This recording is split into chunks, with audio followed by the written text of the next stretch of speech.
ডিমওয়ালা গলদা চিংড়ি আজকে ভুনা করব। চিংড়ি মাছগুলা বেশ বড় বড় সাইজেরই ছিল। তার সাথে একটা ডিম দিয়ে কিভাবে 3 জন মানুষ খেতে পারবেন এরকম একটা রেসিপি আপনাদের সাথে শেয়ার করব। মজার মজার রান্না বান্না নিয়েই থাকছে আজকের ভিডিও। পুরো ভিডিওটা সবাই শেষ পর্যন্ত দেখবেন। আসসালামু আলাইকুম, কেমন আছেন সবাই? সকাল সকালে কিন্তু আমার ডালা তৈরি করা হয়ে গেছে। এটা কিন্তু বিয়ের ডালা না, রান্না বান্নার ডালা। মানে আমার যেই কাজ সেটাই তো করব। এখানে হচ্ছে চিংড়ি মাছ বের করে নিছি। গলদা চিংড়ি আর বাগদা চিংড়ি দুইটা হচ্ছে মিশিয়ে আমি রান্নাটা করব। কারণ হচ্ছে ফ্রিজে 3টাই হচ্ছে গলদা চিংড়ি ছিল। 3টা বড় বড় সাইজের গলদা চিংড়ি আপনাদের ভাইয়া বাজার থেকে নিয়ে আসছিল, যেদিন বাগদা চিংড়ি নিয়ে আসছে একসাথে করে। আর এদিকে বাকি যা যা রান্না বান্না করবো সবকিছুই হচ্ছে ডালার মাঝে নিয়ে নিছি। পেঁয়াজ পাতা বেগুন আলু দিয়ে হচ্ছে একটা ছোট চিংড়ি মাছের ভাজি করব। এমনি যে মাছের আতুরির ভিতরে এগুলা কিন্তু মাছের পেটেই থাকে, আর চিংড়ি মাছের মাথার মাঝে চিংড়ি মাছের নোংরাটা থাকে, সেটাই আমি খুঁজতেছিলাম। সেগুলাই হচ্ছে বের করে একটু পরিষ্কার করে নিতেছিলাম। একে একে সবগুলা চিংড়ি মাছই হচ্ছে বেছে নেওয়া হয়ে গেছে। আর 3টা চিংড়ি মাছের ভেতরেই কিন্তু ডিম ছিল। আর বাগদা চিংড়ির মাঝে তেমন ডিম আমি কখনো দেখি নাই। যাই হোক, মাছগুলা হচ্ছে একটু হালকা ভেজে তারপরে ভুনা করব।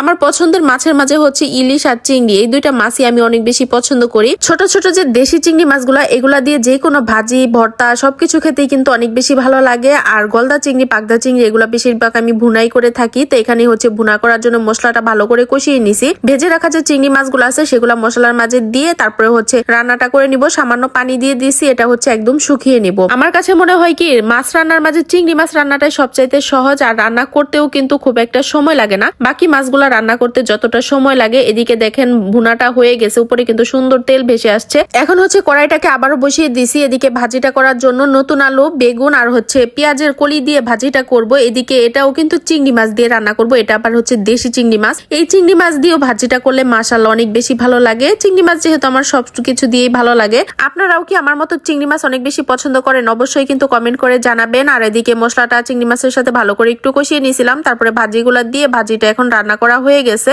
আর ভাজিটা রান্নার পরে হচ্ছে এখন ডিমের তরকারি রান্না করে নিব। ওই যে প্রথমে বলছিলাম যে একটা ডিম দিয়ে কিভাবে 3 জন মানুষ খেতে পারবেন এরকম একটা রেসিপি আপনাদের সাথে আজকে শেয়ার করব। মাঝে মাঝে এরকম ঝটপট রান্নার একটা রেসিপি আমি করে থাকি। যখন হাতে সময় কম থাকে বা কোথাও ঘুরতে যায়, বাসায় আসার পর রান্না বান্না করতে ঝামেলা করতে হয়, তখনই হচ্ছে এরকম একটা ডিম নিয়ে ডিমটাকে ভেজে নেই। এখন হচ্ছে আপনাদের পছন্দ অনুযায়ী 2টাও খন্ড করতে পারেন, 3টাও করতে পারেন। আমি হচ্ছে এখানে 3টা খন্ডর মতো করে নিব। 2টা করলে একটু বড় বড় হয়ে যাবে। ডিমটা একটু মাশাআল্লাহ বড় সাইজের ছিল, যার জন্য ডিমটা ভাজাও একটু বড় সাইজের হয়েছে। এদিকে হচ্ছে মশলাপাতি ভালো করে কষিয়ে চিকন চিকন করে আলু কেটে রাখছিলাম তরকারির জন্য যেভাবে কাটি।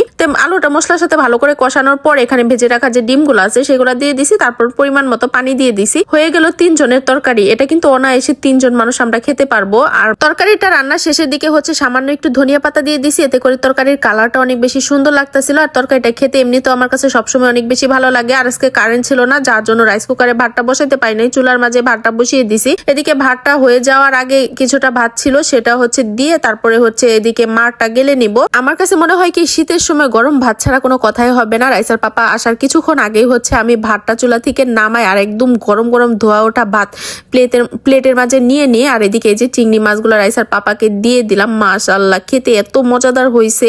তো আপনাদের কাছে রান্নাবান্নার ভিডিওটা কেমন লাগলো অবশ্যই কমেন্ট করে জানাবেন। লাইক কমেন্ট শেয়ার করে দিবেন। পেজটাতে ফলো দিয়ে দিবেন। ইউটিউব চ্যানেল থেকে দেখে থাকলে চ্যানেলটা অবশ্যই সাবস্ক্রাইব করে দিবেন। আজকের মতো ভিডিওটা এখানেই শেষ করছি। আল্লাহ হাফেজ, ভালো থাকবেন সবাই।